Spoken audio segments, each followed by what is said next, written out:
My name is Brooke Ellison, and I am 34 years old. I sat on the worn wooden porch of my cabin tucked into the piney woods of East Texas, the late June air, thick with the smell of resin and damp earth. The sun was slipping behind the trees, turning everything gold and shadow at the same time. In my lap was an old cardboard box I had pulled from the back of the closet that morning, the kind of box you shove aside for years, because opening it feels like opening a door you're not ready to walk through. I was not ready. But the week before the family celebration weekend had already been chaos, and something in me needed to see what I had buried. If you have ever had someone smile at you with concern in their eyes while quietly taking everything you built, I hope you will stay with me.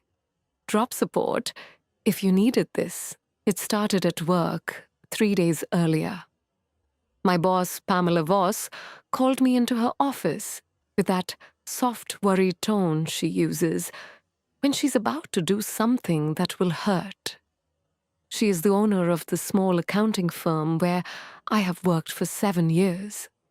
The kind of place where everyone knows everyone's kids' names and where we're like family gets said at every holiday party. Pamela sat behind her big oak desk, hands folded, and told me she was deeply concerned about my stress levels. She had noticed I looked tired. She thought the big new client project I had been leading for months was probably too much right now. She was reassigning it to my coworker, Natalie Quinn, just to give me breathing room. Natalie would present the final proposal next week.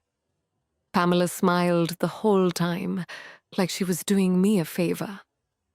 I sat there, nodding throat tight, while everything I had stayed late to finish for the last 4 months was handed over like it had never been mine. Natalie came by my desk afterward, all bright smiles and fake sympathy. "Pamela just wants what's best for you," she said already, sliding my files into her own folder. "You've been running yourself ragged. Let me handle this one." I watched her walk away with my work, my notes, my late-night revisions. 2 hours later, she was in Pamela's office, laughing about how we were going to crush the presentation. That was the pattern. Pamela masked every cut with concern. Natalie helped her do it. That night, I came home to the cabin and could not sit still. The piney woods usually quiet my mind, but nothing was quiet. I started cleaning out the whole closet just to have something to do with my hands. That is when the old box fell off the shelf. Inside were old tax papers, client files from my first years at the firm, and a single printed email from 5 years ago that I had forgotten existed. It was from Pamela to the regional manager at the time, a man who has since retired. The subject line read, "Development Feedback, Brooke Ellison." In the email, she wrote glowing things about my work ethic in the first paragraph. Then in the second, she said, I lacked the strategic vision for larger accounts and recommended I stay on smaller clients so I would not become overwhelmed. She ended by saying she was personally invested in helping her grow at a sustainable pace. I read it 3 times. My hands started shaking. 5 years ago, she had smiled in my face and told me I was doing great. The same week she sent this email, she had taken me to lunch to check in on how I was handling the workload. Fake concern. Long game. I sat on the porch with that paper until the mosquitoes started biting. The family celebration weekend was supposed to be simple. My parents' 40th anniversary. My older sister Courtney had been planning it for months with my mother. Group texts I was barely included in anymore. Decisions about the venue and the menu and who was bringing what made without asking me. Little exclusions that added up until I felt like a guest in my own family. I had told myself it was because I lived a little farther out, because work kept me busy. But holding that old email, I wondered if the exclusions had started the same way the project reassignments had started. Quiet, wrapped in concern, coming from the same person who smiled while she took things from me. I decided I was going, not to cause a scene, just to be there, to see if I was imagining the distance or if it was real. I packed a bag, left the cabin early Friday morning, and drove the winding roads through the pines toward my parents' house on the edge of town. The celebration was supposed to be low-key. A big Friday night dinner at their place, then a Saturday picnic at the community park, then church on Sunday. My father had been looking forward to it for weeks. My mother had been cooking for days. I kept telling myself it would be fine. It was not fine. Friday night, the house smelled like roasted chicken and peach cobbler. My father hugged me at the door and said I looked tired in that gentle way he has. My mother kissed my cheek and asked if I was eating enough. My older sister Courtney was already in the kitchen with her husband and their 2 kids moving around like she belonged there more than I did. She gave me a quick side hug and said, "Glad you could make it. We weren't sure with everything going on at your job." I did not ask how she knew what was going on at my job. Dinner started normal enough. My father said grace. We passed plates. My niece and nephew fought over the rolls. Then my mother stood up with her glass of sweet tea and tapped it with a spoon. The toast. That was when everything started to slip. I just want to say how thankful we all are to be here together. She began, her voice warm and steady the way it always is when she's trying to keep the peace. 40 years is a long time, and I am grateful for every one of you, especially with how busy life gets. Some of us have been carrying extra weight lately. She looked at me when she said it. Not long. Just enough. Pamela was telling me the other day how worried she is about you, Brooke. She said you have been under so much pressure at work that she has had to step in and help lighten your load. I told her we have all been a little worried too. That is why we went ahead and finalized the picnic plans without bothering you with the details. We figured you had enough on your plate. The table went quiet in that thick way rooms get when everyone suddenly understands something ugly has just been said out loud. My older sister Courtney set her fork down slowly. She looked at my mother, then at me, then back at her plate. My father shifted in his chair. My brother-in-law suddenly became very interested in cutting his chicken into tiny pieces. I felt the heat rise in my face.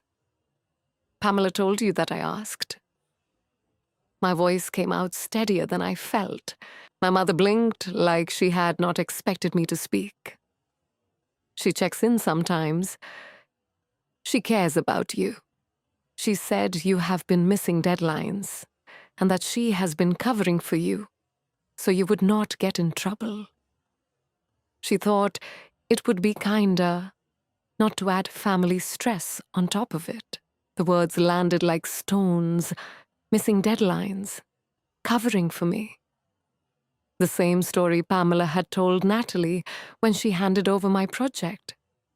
The same story she had been telling my family behind my back while smiling at me in the office.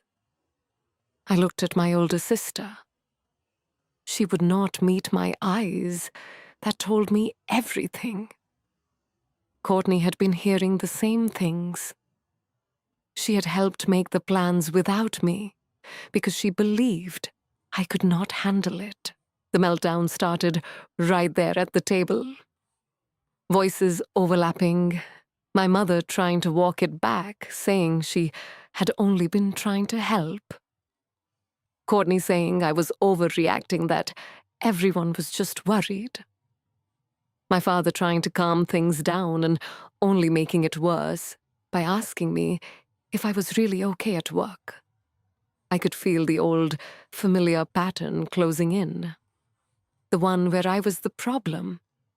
The one where Pamela's concern became everyone else's excuse to leave me out. I stood up, chair scraping hard against the floor. The room felt too small, the pine-paneled walls pressing in. I walked out onto the back porch without another word, the screen door slamming behind me, like a period at the end of a sentence no one wanted to finish. I stood there in the dark, with the crickets loud in the trees, and my hands shaking. The comfortable silence our family used to have was gone.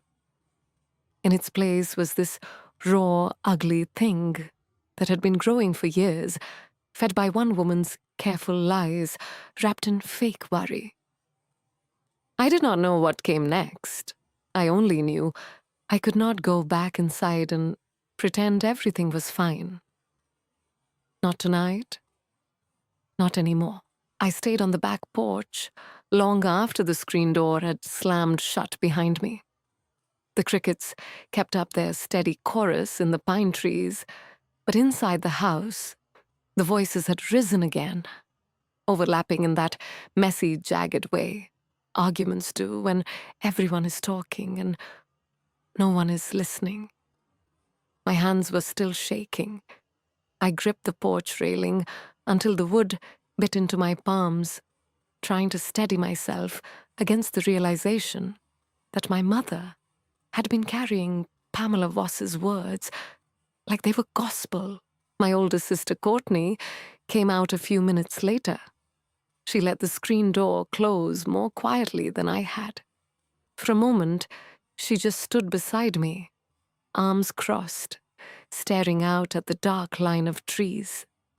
Then she spoke in that careful older sister voice she had used since we were kids. "You didn't have to walk out like that," she said. Mom was only trying to explain why we didn't keep bugging you about every little detail. Pamela told her you were already stretched thin. She said she had to step in at work because you missed a couple of internal deadlines. We were just trying to take some pressure off. The words landed with the same false softness Pamela used in the office. I turned to look at my older sister. In the dim light from the kitchen window, her face looked tired and defensive. At the same time, "Pamela told you I missed deadlines?" I asked. My voice was low, but it carried the edge that had been building for days. "Did she also tell you she took my project away 3 days ago and gave it to Natalie? Did she mention that Natalie is presenting my work as her own next week while I sit in the back of the room like I had nothing to do with it?" Courtney shifted her weight. She did not answer right away. That silence told me more than any words could have. My older sister had believed the version Pamela fed her. She had helped plan this whole anniversary weekend around the idea that I was too fragile to handle details. The systematic exclusion had not started with one missed text. It had been fed piece by piece by a woman who smiled while she cut me out. Inside, the voices were still going. My mother's tone had shifted from warm to wounded. My father was trying to mediate in his steady way, saying something about everyone needing to calm down. I could hear my niece asking why Aunt Brooke was mad. The chaos felt like it was swallowing the whole house.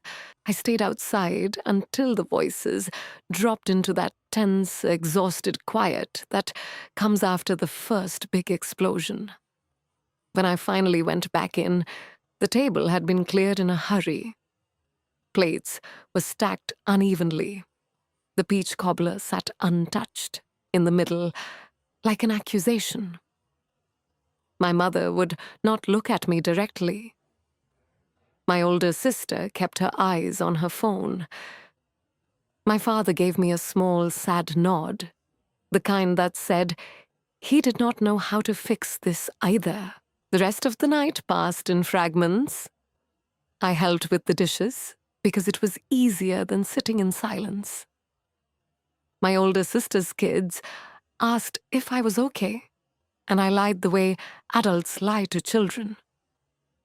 Later, when everyone had gone to their rooms, I lay awake in the guest bed, listening to the house settle. The comfortable family silence we used to have, the easy rhythm of shared stories and inside jokes, was gone. In its place was this new, brittle thing, made of half-truths and second-hand worry that all traced back to one source. Saturday morning, the picnic at the community park was supposed to be the light-hearted part of the weekend. It was anything but. The air was already thick with humidity and leftover tension. My mother had brought extra folding chairs, just in case. But the seating arrangement somehow left me on the edge of the group.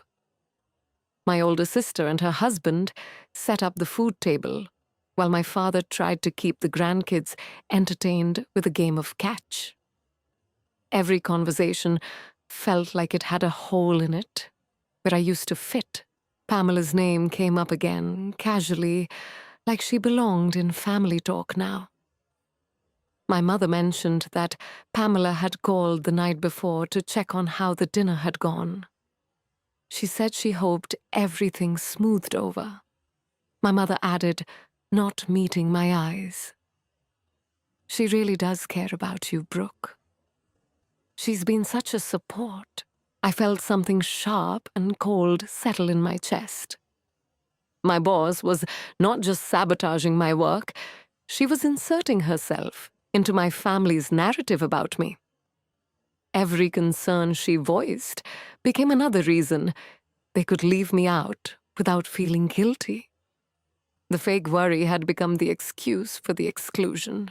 I was helping set out paper plates when my phone buzzed in my pocket. I almost ignored it. Then I saw the name on the screen, Allison Grant. I had not heard from Allison in almost 2 years. She used to work at the firm before she left for a bigger company in Houston. We had been friendly, not close, but she had always been straight with me when things felt off. I stepped away from the picnic table and answered. "Brooke," she said, and her voice was tight in a way I had never heard from her. "I heard Natalie is giving the presentation on the Henderson account next week. Is that true?" I told her it was. I told her Pamela had reassigned it to give me breathing room. Allison was quiet for a second. Then she said something that shifted everything. "That's the same line she used on me 3 years ago," Allison said. Right before she gave my biggest client to someone else and told the regional manager I was struggling with capacity. I left 6 months later because I could not keep proving myself against stories she was writing behind my back. "I should have said something to you before I left. I thought maybe it was just me." The words hit like cold water. Allison had been the first one. Pamela had used the exact same mask of concern on her. The long-forgotten email I had found was not an isolated thing. It was part of a pattern that had already driven someone else out. Allison told me she still had some of the old emails and performance notes. She offered to send them. She said she wished she had spoken up sooner. I stood there under the pine trees, at the edge of the park phone, pressed to my ear, while the picnic continued behind me. My family was laughing at something my father had said. My older sister was helping her daughter with the juice box. They had no idea that the woman they trusted to tell them about my stress had done this before. The witness I had never expected had just stepped forward, and she was handing me the proof that the sabotage was not in my head. When I hung up, I walked back toward the group. My mother looked up and smiled the small, careful smile she had been using since the night before. "Everything all right?" she asked. I looked at her, then at my older sister, then at the faces that used to feel like home. The comfortable silence was already lost. What was left was this messy, unstable truth that kept revealing itself in pieces. I did not answer my mother right away. I was still holding the phone, still hearing Allison's voice. The weekend was not over. The confrontation with Pamela was still waiting. And somewhere in the middle of all the chaos, I was starting to understand that the only way forward might be the one that left me standing alone. I did not answer my mother right away. The phone was still warm in my hand, Allison's words still ringing in my ears. Instead, I looked past her to my father, who was watching me with that quiet, steady gaze he had always used when the rest of the house felt too loud. He had not said much during the meltdown the night before. He had just kept passing food and trying to keep the kids calm. Now he stood up from the picnic table and walked over to where I was standing at the edge of the shade. "Brooke," he said, low enough that only I could hear. "What was that call about?" I told him. I told him about Allison Grant, about the same lines Pamela had used on her 3 years earlier, about the emails Allison still had. I told him the project Natalie was presenting was mine, that the breathing room was just another way of saying they were taking credit for work I had already done. My father listened without interrupting.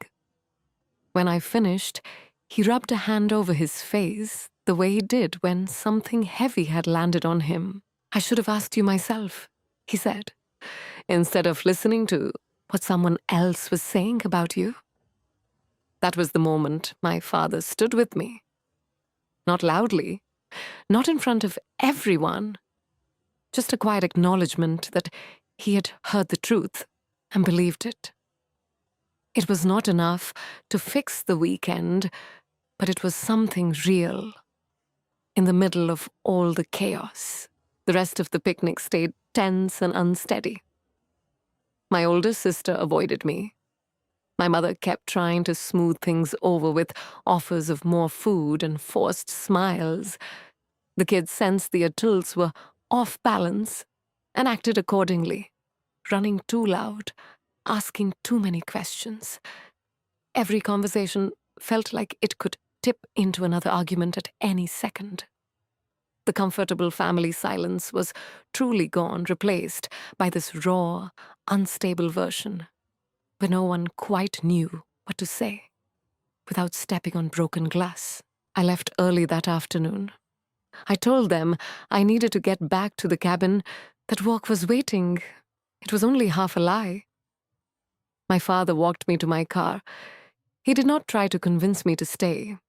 He just hugged me and said, "Call if you need anything." I mean it. My mother waved from the picnic table, her expression a mix of relief and regret. My older sister did not come over at all. Back at the cabin, the pine trees felt like the only steady thing left. I sat on the porch again, the same spot where I had found the old email. This time I opened my laptop and read the files Allison sent. They were almost identical to the one I'd found.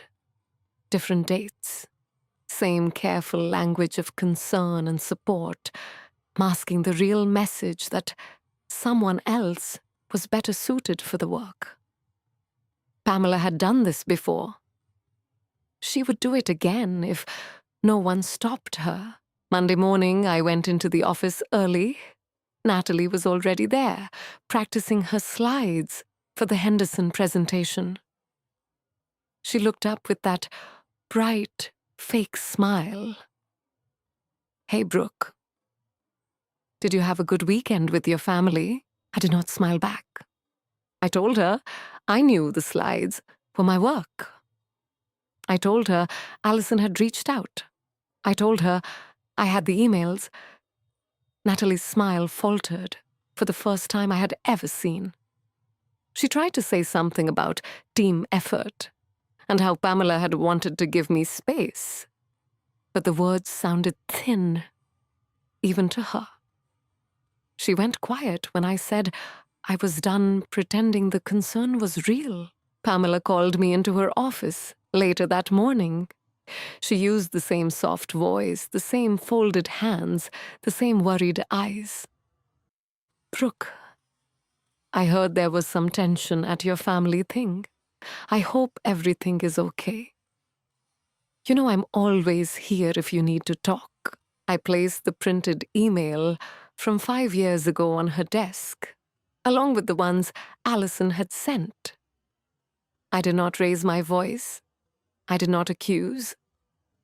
I simply said, "I know what this is now. I know it is not the first time. I'm done letting you decide what I can handle." Pamela's expression shifted for a second, surprise. Then the quick calculation of someone whose mask had slipped. She tried the concern again. "I have always had your best interests at heart. Sometimes people need help seeing their own limits." I stood up. "Not anymore." I went to HR that afternoon. Monica Reyes listened without the usual corporate deflection. She had seen the pattern too, she admitted quietly. Natalie's presentation the next day fell apart when the client asked questions only the original lead could answer. Natalie stumbled. The credit she had tried to claim became a liability instead. Pamela's careful system started to crack on its own without me having to force it. Over the following weeks, I set the boundaries I had been avoiding. I limited how much I told my mother and my older sister. I stopped answering every group text.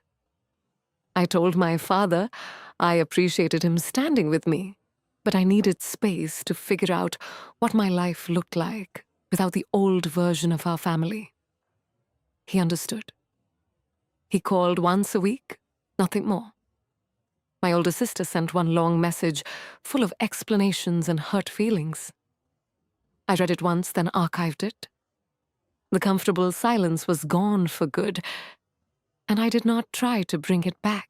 The ironic part arrived quietly, the way real endings often do. 2 months later, my mother called to say the family was struggling with some decisions about my grandmother's old property. They had always relied on me to handle the details.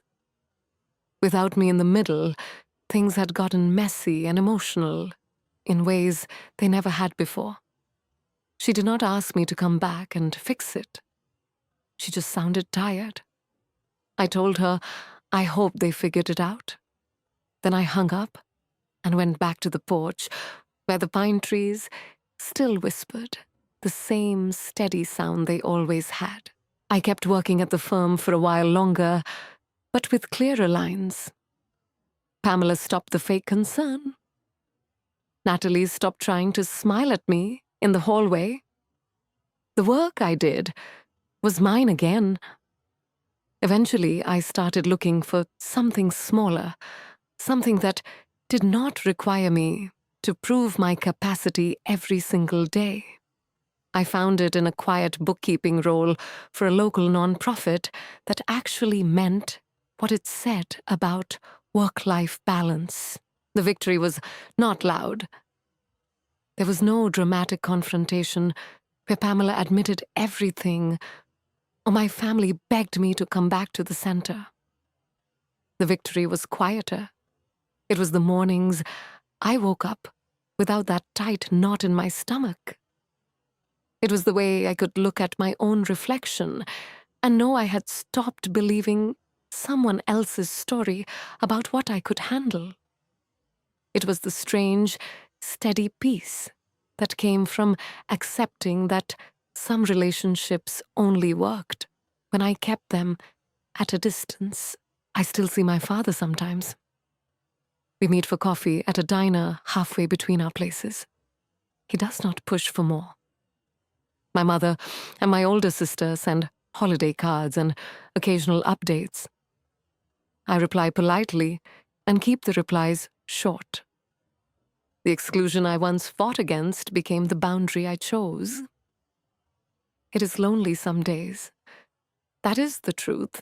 I do not dress up, but it is a loneliness I picked myself instead of one handed to me, wrapped in someone else's concern. Sometimes letting go is the right choice. Not because the people are evil or because the story has a clean ending, but because staying inside a version of love that requires you to shrink keeps costing more than it gives. I learned that the hard way through a forgotten email, a family toast that slipped, and a coworker from years ago who finally spoke up. The truth revealed itself in pieces the way it usually does. I just had to be willing to see it all the way through. Thank you for staying with me through all of this. If this story hit home and you needed the reminder that your peace is worth protecting, drop support in the comments. What would you have done when the toast slipped the truth?